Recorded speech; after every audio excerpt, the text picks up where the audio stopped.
पे हमारे एक और मेहमान मौजूद हैं। पहले भी हमारी नशिस्त पे आ चुके हैं। हमारे साथ मौजूद हैं तारिक अली, चेयरमैन हैं Pakistan mix martial art federation के। अस्सलाम वालेकुम। वालेकुम अस्सलाम। तारिक भाई कैसे हैं आप? अल्लाह का बहुत बहुत शुक्र है। क्या मसरूफियात चल रही हैं रमज़ानुल मुबारक में?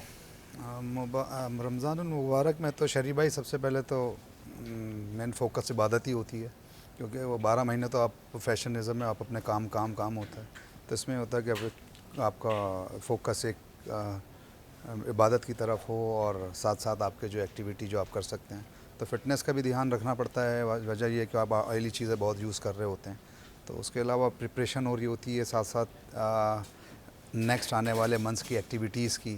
तो एज अ चेयरमैन या मैं जुजुत्सु फेडरेशन का साउथ एशिया का भी सेक्रेटरी हूँ, पाकिस्तान का भी हूँ, तो वो काफ़ी डोमेन में काम कर रहे होते हैं। फिर वो रमज़ान में गैप एक्टिविटी फ़िज़िकल ज़रा कम हो जाती हैं, तो फ्यूचर जो प्लान आ रहे हैं हमारे होते हैं एक्टिविटीज़ के, उसके प्लान हो। अच्छा, आपने ख़ुद कितने साल की उम्र में शुरुआत की थी मार्शल आर्ट की, और माशाल्लाह कितना अर्सा हो गया आपको? शरीफ भाई मैंने कोई 10 साल की एज में मैंने इसको मार्शल आर्ट किया था, क्योंकि मेरे बड़े भाई भी सारे जो है वो मार्शल आर्ट में थे और डिफरेंट जगहों पर वो पाकिस्तान नेशनल टीम के को भी ट्रेनिंग करते रहे। और अच्छा, पूरी फैमिली माशाल्लाह? जी जी जी, पूरी फैमिली। फिर उसमें उन्होंने एसएसजी कमांडोज़ के साथ भी ट्रेनिंग करी, और ये एसएसपी साहब बैठे, मैं उनका एक लोगो देख रहा था लगा हुआ है एलिट पुलिस फोर्स का, तो रज़ाकाबाद में भी वो ट्रेनिंग कराते रहे पुलिस कमांडोज़ को, तो मार्शल आर्ट की। तो वो फिर भाई बर्थ एक जब आपने लिया तो शौक़ पैदा हो जाता है जब आपकी फैमिली में कर रहे होते हैं, तो बस उसी को करते रहे 10 साल में। फिर कुछ एजुकेशन का गैप आया, फिर रिज्वाइन करा, तो नेशनल लेवल के ऊपर इंटरनेशनल लेवल पर पाकिस्तान को रिप्रेजेंट करा एज ए एथलीट। तो फिर डिफरेंट जो है डोमेन में करता रहा एज ए एथलीट, फिर referee, national team coach, now administration level के ऊपर जो है पाकिस्तान को रिप्रेजेंट कर रहा हूँ। अच्छा, ये तारिक भाई हम मुख्तलिफ़ किस्म की क़यास आराइयाँ सुनते हैं, आज आप बेहतर बताएंगे ये मार्शल आर्ट की शुरुआत हुई कहाँ से?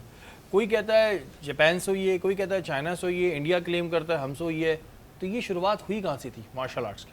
एक्चुअली मार्शल आर्ट जो है वो जो आप बता रहे हैं क्लेम करते हैं काफ़ी कंट्रीज़ को, स्पेशली कोरिया, जापान और आपका चाइना, ये और इंडिया भी, क्योंकि बहुत ओल्डेस्ट इनके रिलीजन्स भी देख लें और सारी चीज़ें जो आप देखते हैं, तो डिफरेंट आर्ट्स हैं जिसको अब जाके वो क्लेम करते हैं। फॉर एग्जांपल कुछ कोरियन स्टाइल है मार्शल आर्ट के, जिसको टाइक्वांडो आपने नाम सुना होगा अक्सर, वो कोरियन मार्शल आर्ट है। चाइनीज़ है कंग फू एक आर्ट है, जिसकी हिस्ट्री भी पीछे चले जाती है, जिसमें आप अगर देखते हैं तो वो जब हम कभी अपने दौर में बचपन में देखते हैं जैकी चैन वगैरह की फिल्म, वो ब्रूस ली और इस तरह के लोग होते थे, तो वो एक होती जापानीज़ आर्ट है। जापानीज़ आर्ट के एक क्लेम वो करता है, जैसे कराटे आपने सुना होगा, जूडो सुना होगा, जुजुत्सु सुना होगा, ये जापानीज़ टर्मिनोलॉजी के नेम्स हैं। अच्छा, वो शो ये सारी चीज़ें अलग अलग हैं? ये सारी चीज़ें बेसिक तो सबकी सेम है, बट फाइटिंग और अपना जो है सेल्फ डिफेंस और जो है बेसिकली इसकी हिस्ट्री कुछ इस तरह की है कई जगहों पर कि जब पहले जो तिजारत होती थी, जब वो उसमें काफ़ी लोग जो हमने भी हिस्ट्रीज़ पढ़ी हैं, क्योंकि तमाम जैसे मैंने कंट्रीज़ का बताया डिफरेंट लोग क्लेम करते हैं इसको, तो वो एक्चुअल पॉइंट पे आपको नहीं पहुंच पाते कि यार जो है जितनी भी आप उसकी रिसर्च करते हैं ना, अगर मैं पर्टिकुलरली अपने एक मार्शल आर्ट के ऊपर ही करता हूँ तो उसकी 5000 ईयर्स उसकी कुछ हिस्ट्री मिलती है कि कोई मास्टर 5000 साल से, हाँ, जिनके उनके भी नाम नहीं हैं, बस उनके करैक्टर्स हैं कि यार ये थे। फिर उसके बाद कोई 2000 ईयर्स के करीब कुछ नाम आते हैं कि यार वो इस तरह जापानीज़ आर्ट थे, जुजुत्सु से जूडो निकला, उसमें से कराटे निकला, फिर एक उसी में से जो है वेरिएशन होती रही, एडवांस चीज़ें चलती रही, चेंजेस रूल्स होते रहे, तो इस तरह 12 लोग मार्शल आर्ट के डिफरेंट कंट्रीज़ जो है उसको क्लेम करते हैं, डिफरेंट आर्ट के नाम रख के। अभी तक ये नहीं पता चला है किसका? हाँ बिल्कुल, ये नहीं पता चला। अच्छा, वैसे कहते हैं कि जो चाइना से सीख कर आए, कोरिया से सीख के आए, तो वो ज़्यादा अच्छा होता है, हमने सुना है। जी, बेसिकली वो अपने मार्शल आर्ट को एज अ रिलीजियस लेते हैं ना, मज़हब की तरह लेते हैं वो। ओके। इस वजह से वो इतने डीप में उसके जाते हैं कि जिसको हम तो प्रोफेशनली करते हैं कि जी अपना एक शौक़ पूरा करते हैं, और उसके बाद अगर बिज़नेस साइड पर भी आते हैं तो उसको एक फ़ोकस करते हैं और इससे बिज़नेस की अर्निंग हो जाए, या हम किसी को ट्रेन कर दें। हमारे टारगेट डिफरेंट है, उनके टारगेट डिफरेंट होते हैं। फिर जिस वजह से जब आप अपनी मार्शल आर्ट में जब देखते हैं, अक्सर व बेशतर है आपने अपने बचपन से लेकर आज तक नाम सुना होगा, चाइना, कोरिया, ये बिल्कुल ब्रूस ली, जैकी चैन, तो ब्रूस ली बड़े मशहूर थे। ये फादर ऑफ जो मार्शल आर्ट टाइप के लोग हैं, इस तरह के इसके अंदर सारे करेक्टर्स निकले हैं, और वही बेसिकली फाउंडर्स भी निकले हैं। डिफरेंट मार्शल आर्ट्स के जितने भी आर्ट हैं, उनके जितने फाउंडर्स जो हैं वो सब belongs to China, Japan, Korea. और बिल्कुल अभी और भी बहुत सारे सवाल हैं, क्योंकि ज़ाहिर है हम अपने बचपन में चले आते हैं। जो बच्चा मार्शल आर्ट्स का यूनिफॉर्म पहनता था सब उससे डरते थे, चाहे वो अंदर से कितना ही डरपोक हो, किसको कराटे आते हैं। उस वक्त वर्ड यूज़ होता था कराटे, और हम जब इनको देखते थे, ब्रूस ली को, तो ये बड़े दुबले से थे, तो हमारे जहन में एक सवाल आता था कि अगर ये शर्ट पहन के जाएंगे तो कोई भी इनसे लड़ लेगा। बाद में वो बताएंगे कि भाई वो ब्रूस ली हैं। ये बताएं कि अक्सर लोग ये कन्फ्यूज़ रहते हैं कि मार्शल आर्ट की एज क्या होती है, तो कितनी एज तक आप मार्शल आर्ट सीख सकते हैं? मतलब अगर कोई शुरू करना चाह रहा है तो बेस्ट एज क्या है? इसकी बेस्ट एज ये है कि 5 to 7 ये बच्चे की एक एज होती है जिसके अंदर हम बच्चों को लर्न नहीं कराते हैं, बेसिकली उसका इंटरेस्ट डेवलप करते हैं। ठीक है। फिजिकल एक्टिविटी के अंदर कि उसके जब वो इस एज ग्रुप में हमारे पास आता है तो हम उसको किक्स उठाना, पंच उठाना इतना नहीं सिखाते, जितना उसका इंटरेस्ट बिल्ड करते हैं। इस तरह की हेल्दी एक्टिविटीज़ हम करा के डिफरेंट उसके हमारे पैटर्न चीज़ों के बने होते हैं, उसमें करते हैं, बच्चे का इंटरेस्ट डेवलप होता है। जब इंटरेस्ट किसी भी चीज़ में डेवलप होना शुरू हो जाता है, उसकी लर्निंग जो है ना वो उसका खुद ही वो बन जाता है, बच्चे का हो या बड़ा कोई भी, उसका अपना इंटरेस्ट बन जाता है कि यार लर्निंग। अगर और कितनी एज की लिमिट एंड है कि भाई इसके बाद ना सीखना? मार्शल आर्ट में तो इस वक्त राइट नाउ पूरी दुनिया में कोई एज नहीं है, क्योंकि मास्टर के कंपटीशन हो रहे हैं +70-60 एज अच्छा, ग्रुप तो हम के किसी भी एज में शुरू कर सकते हैं?